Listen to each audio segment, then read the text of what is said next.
Milli qırğın siyasəti, Çarizm milli qırğın siyasəti və Şimali Azərbaycan 1-ci Dünya müharibəsi illərində görək bu dövrdə nələr baş vermişdi.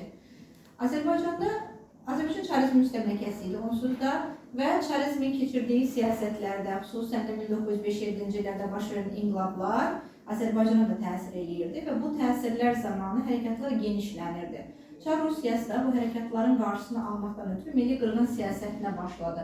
Milli qırğın siyasəti əslində düşünülmüş planlı bir addım idi. Bu qırğın siyasətini Bakı qubernatoruna tapşırmışdı və ən fəal rol oynayan da hələ 1890-cı ildə yaradılmış Daşnaksutyun partiyası idi. Çarizm milli qırğın siyasəti dediyim kimi düşünülmüş idi. Çünki Azərbaycanları qırdıqları zaman və yaxud da qırğınlar düşdüyü zaman heç bir tədbir görmürdü. Qırğınları ilk öncə 1905-ci ildə başlayacaq və 1906-cı ilə qədər davam edəcək. Yəni Çarizm milli qırğın siyasəti 1905-6-cı illərdə həyata keçirilmişdi. Bu qırğınlar ilk öncə hansı bölgələrdə başlayırdı və bu qırğınlarda fəal rol oynayan ermənilər idi. Azərbaycanda qırğınlara ilk öncə Bakıdan başladı. Bakı qırğını 1905-ci ilin fevralında Bakıda qırğın həyata keçirdi. Və Azərbaycanlılar erməniləri qırır, Azərbaycanlılar da ermənilərə cavab olaraq qırğın siyasətini həyata keçirirdilər. Beləliklə, daha sonra qırğınlar keçdi digər bölgələrimizə, xüsusən İrəvana, sonra Cavanşir qəzası, Cəbrayıl qəzası, sonra bu keçirilmişdi Naxçıvanda Cəhri faciəsi. Cəhri faciəsi. Nə deməkdir bu? Cəhri faciəsində bir ailə tamamilə məhv olmuşdu. Qırğınlar daha sonra yayıldı Şuşaya. Şuşada 1905 və 1905-6-cı illərdə Şuşada qırğınlar keçirilmişdi. Şuşa qırğınları zamanı əhaliyə dəstək olan Azərbaycanlılar vardı. Cəlil Məmmədquluzadənin həyat yoldaşı, həm də xanım Cavanşir, daha sonra Tağıyev və digər bölgələrdən Azərbaycana yardımlar gəlmişdi və erməniləri məğlub eləmişdilər. Bu qırğınlar zamanı ermənilər əllərinə İncili götürərək ağ bayraq qaldıraraq Azərbaycan xalqına üzr istəyir və qardaş kimi yaşayacaqlarına dair söz verib qırğınları dayandırırlar. Daha sonra isə sakitləşdikdən sonra yenidən qırğınlar, yəni 1906-cı ildə yenidən qırğınlara başlamışlar. Şuşada birinci qırğın 1905, ikinci qırğın isə 1906-cı ildə həyata keçirilmişdir. Daha sonra ermənilərin məğlub edildiyi Azərbaycan kəndləri var idi. Hansı kəndlərdir? Qacar, Şeyxməli, Xırmancıq, Çəmənli. Bu kəndlərdə Azərbaycanlılar erməniləri məğlub etmişdi. Qırğınlar getdikcə çoxalırdı. 1906-cı il dediyim kimi yenidən qırğınlara başladılar. Bu zaman hətta Xocalda Umudlu kəndində qırğın törədilmişdi. Hansı ki bu qırğını 92-ci ildə ermənilər bir daha da törədəcəklər. Yəni hadisələr təkrarlanırdı. Qırğınların qarşısını almaqdan ötürü bəs Çarizm hansı siyasət həyata keçirdi? 1906-cı ildə Tiflisdə sülh konfransı çağırır. Ancaq konferansda razılığa gəlsələr də bir müddətdən sonra yenidən konferansın şərtləri pozuldu və dediyim kimi 1906-cı ildə ermənilər yenidən qırğınlara başladılar. Bu qırğınlar Azərbaycan xalqı arasında bəs nə kimi ideyaları formalaşdırdı? Azərbaycan xalqı arasında milli birlik ideyalarını daha da artırmış oldu. Bu Çarizm milli qırğın siyasəti. Keçək Azərbaycan 1-ci Dünya müharibəsi illərində görək Azərbaycan 1-ci Dünya müharibəsində hansı dövlətlərin planında idi. 1-ci Dünya müharibəsinin gəldiyi illəri yadınıza salaq. 1-ci Dünya müharibəsi 1914 və 1918-ci illərə əhatə edir. İki hərbi blokun arasında gedirdi. Antanta və Üçlər İttifaqı. Antanta tərkibinə Böyük Britaniya, Fransa, Rusiya daxil idi. Üçlərin tərkibinə Almaniya, Avstriya, Macaristan və İtaliya daxil idi. Azərbaycan müharibə edən dövlətlərin planlarında, misal üçün Böyük Britaniya və Fransa 1917-ci ildən sonra Şimali Azərbaycanla bağlı planlar irəli sürəcək. Bunun səbəbi nə idi? Çünki 1917-yə qədər Rusiya onun müttəfiqi idi. Sonra Çarizm artıq devrildikdən sonra, Rusiya blokdan çıxdıqdan sonra Böyük Britaniya narahat olur ki, birdən Bakı nefti Almaniyaya axıb gedir. Buna görə də Bakı haqqında müəyyən planlar və tədbirlər görməyə başlayır. Daha sonra Almaniyanın Azərbaycanla və bölgə ilə bağlı planı nə idi? Almaniya ümumiyyətlə Qafqaz bölgəsində daha çox gürcülərlə əlaqə saxlayırdı və gürcülərlə əlaqə saxlasında bölgədə çarizmə qarşı qırğınlar etməyi planlaşdırırdı. Deməli, xalqların üsyan qaldırmasını, kimə qarşı üsyan qaldırmasını? Çarizmə qarşı üsyan qaldırmasını istəyirdi. Çarizmə qarşı üsyanı qaldırmanı istəyirdi bölgə xalqlarının. Sonra Osmanlı var idi, burada müharibədə iştirak edənlər. Osmanlı da yenə çarizmə qarşı bölgə xalqlarının üsyan qaldırmağını dəstəkləyirdi. Bu da yenə hansı? Çarizmə qarşı.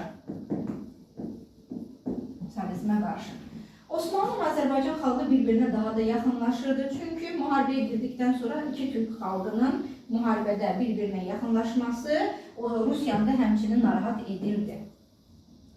Daha sonra Osmanlı dövlətində həm də Turançılıq ideyası müharibə başladıqdan sonra genişlənməyə başladı və Azərbaycanlılar Osmanlı müharibəyə girməsindən sonra ona bir müstəqil Qafqaz dövləti yaratmaqla müraciət edirlər. Bu müraciəti kim etmişdir? Difai Partiyası, keçmiş Difai Partiyasının üzvlərindən olan Aslanxan Xoyski Qafqazda müstəqil bir dövlətin yaradılması ideyası ilə burada Osmanlı dövlətinin general olan Ənvər Paşaya müraciət edir. Deməli, Aslanxan Xoyski kimə müraciət etmişdir? Ənvər Paşaya. Və dediyim kimi, burada müstəqil Qafqaz dövlətinin yaradılması niyyəti ilə müraciət etmişdir.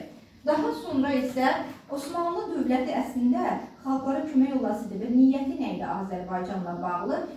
Cənubi Azərbaycandan Şimali Azərbaycana keçib Xəzər hövzələrini azad etməyi düşünürdü. Amma 1914 və 1915-ci illərdə Sarıqamış əməliyyatı oldu, döyüş oldu Ruslarla Osmanlılar arasında və bu döyüşdə Osmanlılar məğlub oldu. Çünki həm hava şəraiti, həm də texniki cəhətdən zəif olduqlarından dolayı Osmanlı məğlub oldu, Ruslar qalib gəlir. Bu Osmanlının həmin o niyyətini həyata keçirməyə imkan vermədi və üstəlik Osmanlı Cənubi Azərbaycanı tərk etdi. Deməli, bu müharibənin nəticəsində olur. Cənubi Azərbaycanı tərk etdi.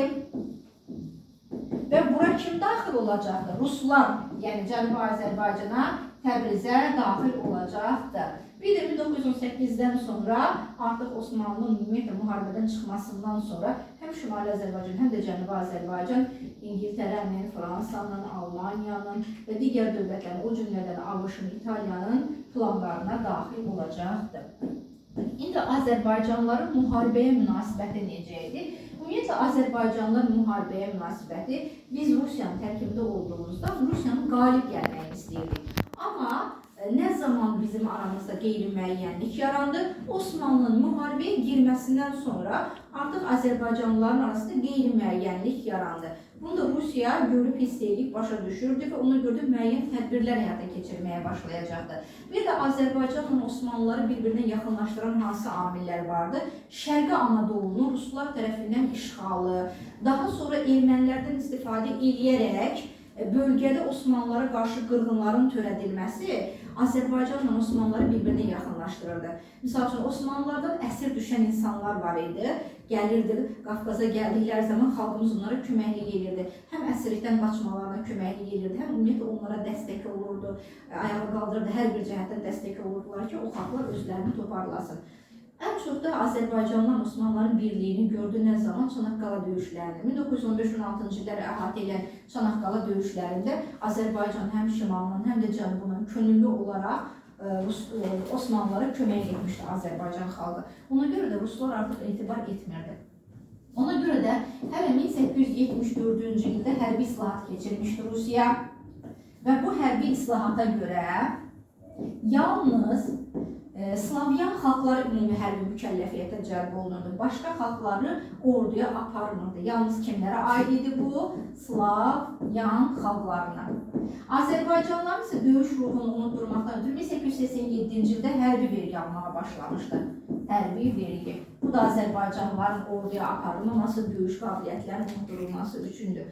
Ancaq müharibənin ilk vaxtlarında böyük itkiyə məruz qaldığından Rusiya başa düşdü ki, bölgə xalqlarının da köməyi lazımdır. Bu zaman ali müsəlman sinfinə məxsus olanlar orduya gedirdi və zabit qismində çalışırdılar onlar, zabit qismində.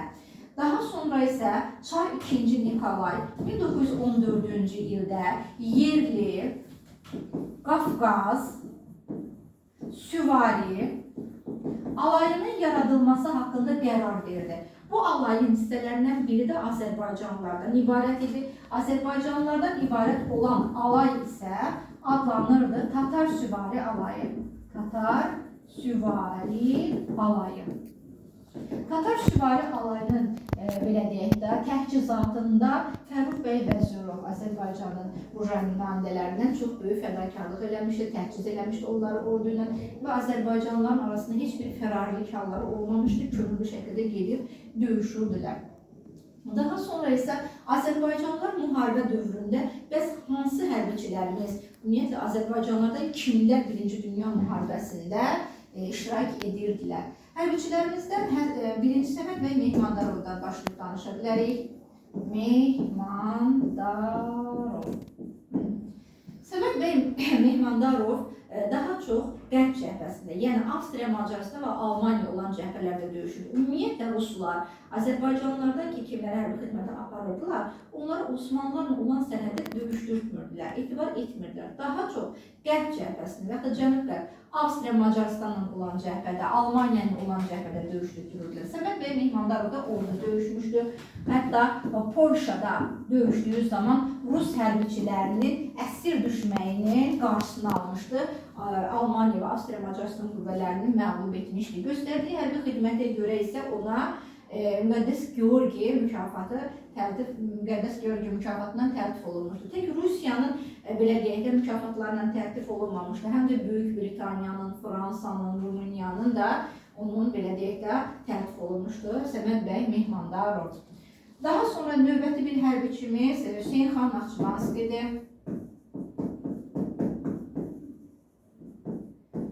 Hüseyn xan Naxçıvanski Azərbaycanlılardan yeganə şəxsdir ki, 2-ci Nikolayın Çarın şəxsi qoyuncusudur. Yəni müsəlman yavəridir. Müsəlman yavər. General adjutant da deyirlər buna. O, General Naxçıvanski harada döyüşmüşdü? Visla çayı sahilində döyüşmüşdü. Avstriya, Macarıstan, Almaniya olan döyüşlərdə döyüşmüşdü. Həmçində süvari korpus komandanı idi. Süvari korpus komandanı. Süvari korpus komandanı. Daha sonra növbəti hərbiçimiz Əlağa Şıxlınskidir. Artilleriya zabitlər məktəbinin rəisi deyirdilər buna. Rus artilleriyasının tanrısı deyirdilər buna. Və onun hədəfi dəqiq nişan almaq üçün tətbiq etdiyi taktika Şıxlınski üçbucağı kimi hərbi dəstliklərə daxil olmuşdur. Daha sonra Petrograd, yəni Peterburq şəhərinin toplarla təchizini Əlağa Şıxlınskiyə tapşırmışdılar. Növbəti hərbiçimiz bu Azərbaycanın 1-ci Dünya müharibəsi ümumiyyətlə ilk hərbi təyyarəçisidir Fərrux ağa Qayıbov. Fərrux ağa Qayıbov. Deməli, bu nədir? İlk Azərbaycanlı təyyarəçi. Fərrux ağa Qayıbov da Vilnius səmasında böyük qəhrəmanlıqlar göstərmişdir və düşmən təyyarələri məhv etsə də, amma özü də həlak olunmuşdur. Sonra növbəti kimi çəkirik. Bu İbrahim ağa Qayıbovdur. İbrahim ağa Vəkilov. İbrahim ağa Vəkilov. Bu hərbi topoqrafımızdır. Topoqraf. Yəni döyüş bölgələrinin xəritələrini buna hazırlatmışlar. Bu hazırlayırdı. Böyük qəhrəmanlıq göstərən hərbiçilərimizdən. Daha sonra digər hərbiçilərimiz də var idi. Çarızm devrildikdən sonra isə bu hərbiçilərin çoxusu istifaya çıxmışdılar. Azərbaycan 1-ci Dünya müharibəsi illərində iqtisadiyyatı necə idi? Ümumiyyətlə, müharibə dövründə iqtisadiyyat ağırlaşır, böhran yaşayır. O cümlədən də bütün hər şey müharibə iqtisadiyyatının tələblərinə uyğun qurulduğundan əhalinin vəziyyəti də ağırlaşmışdı. Dəmir yol daşınmaları demək olar ki, dayandırılmışdı.